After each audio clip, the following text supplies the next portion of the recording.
Fursa hizi zote zinakuja sasa hivi, na niwaambieni mji wa kisasa tunaenda kujenga pale Dar es Salaam, ambako ni kwamba tayari viwanja wakati wowote tutaanza kuvitangaza chini ya msajili wa hazina, wenzetu wa chuo cha Morogoro cha ardhi, ofisi ya mkuu wa mkoa wa Mbeya, na maeneo hayo yana fursa mbalimbali hata kujenga housing estate na kadhalika. Si mnafanya na jiji? Okay. Mnafanya jiji na nyie.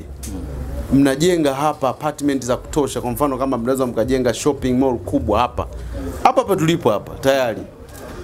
Kama mkishindwa, mkuu wa mkoa na eneo liko pale. Sema mkuu wa mkoa sasa hamna hela ya kuwekeza, hana hela. Ila yeye atatoa ardhi. Okay. Pale eneo hilo la Mwanjero hapo. Opposite ile Mwanjero upande wa pili, upande mwingine kuna heka 6 pale. Tunataka mwekezaji pale. Ni katikati ya mji. Tuna eneo lingine hapa chini hapa, linaweka kama 2. Na hili hapa la jiji. Hapa tulipo tumesimama hapa Tumaini. Kwa maana yake tukiamua kuwekeza na siku zinaenda, kwa sababu hapa ni pazuri sana afu katikati ya mji. Na ndio maana hata maonyesho tumeweka hapa. Maana yake ni mjini. Ndio. Kwa hiyo ukiwekeza hapa hautakosa biashara itakuwa nzuri tu. Kwa hiyo tunaanza na ila Windini. Kwa hiyo tunaanza lini sasa? Tumekusikia, tutalifikisha na tutalifanyia kazi. Shirika la nyumba kwa sasa pia limeanza utaratibu mwingine wa kushirikiana na wadau katika ujenzi.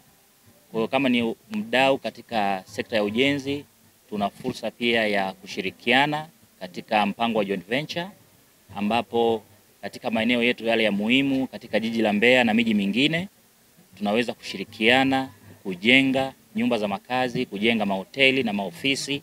Lakini pia tuna mradi wa Samia Housing Scheme ambao unakuja awamu ya 2, utakuwa na chumba kimoja, 2 na 3. Mradi unaoendelea sasa ni mradi wa Kawe 711 kule Dar es Salaam. Ni mradi wa makazi wenye vyumba 3, vyumba 2 na vyumba 4. Kampuni ya joto ardhi tupo hapa kwenye maonyesho ya Mbeya Expo. Nishati ya joto ardhi ni nishati endelevu inayozalishwa kutoka chini ya dunia. Ni nishati ambayo haitegemei mabadiliko ya hali ya hewa au mabadiliko ya nchi. Kwa pale tutapoipata itakuwa ni umeme wa uhakika ambao utaongeza uzalishaji katika nchi yetu. Tutakuwa tumechangia kwenye usalama kama ambavyo mmemsikia Mheshimiwa Rais hata wakati wa uapisho wa viongozi wa hivi karibuni, akiwepo mtendaji wetu wa shirika la umeme Tanzania TANESCO, alisema umeme ni usalama. Hivyo sisi tutakuwa kwa namna moja ama nyingine tumechangia huo usalama kwa kuhakikisha umeme wetu unakuwepo available muda wote. Kwa muda mrefu tumekuwa na changamoto za umeme, lakini tunapoelekea changamoto inaenda kutatuliwa na nishati safi ya joto ardhi.